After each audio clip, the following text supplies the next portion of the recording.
In the yesterday video, we have discussed about the sole proprietorship form of business organization, but it has some limitations due to which the partnership form of business organization take place.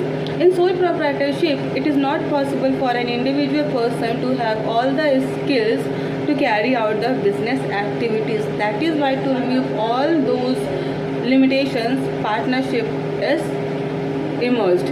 So what is partnership? According to Partnership Act 1932, partnership is an agreement or relation between the two or more persons who are agreed to share profit and losses carried on by all or any one of them acting for all. So partnership is an agreement or a relation between the persons. It may be a two or more person who agreed to carry out the business activities or share profit and losses of the business. Remember that not only two persons, more than two persons can start a partnership form of organization depending upon the criteria of the business form.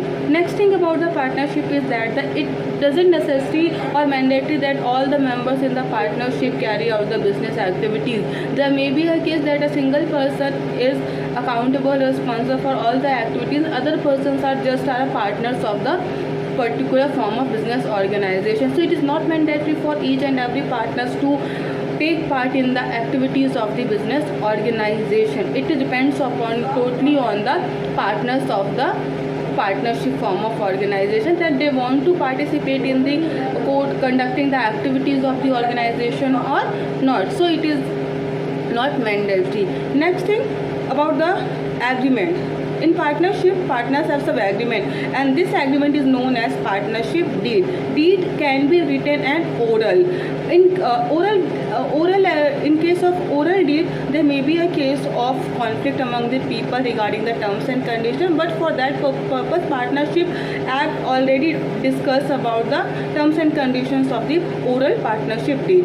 Next thing about the written agreement, it is beneficial for a company to have written agreement between the partners, so that in future there may be no chances of conflict among the partners.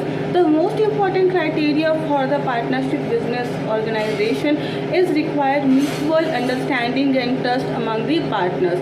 Without this, it is not possible to carry out the business activities smoothly, because if the partners does not have mutual understanding and trust, they always have conflict among or between them. So it is most important to have mutual understanding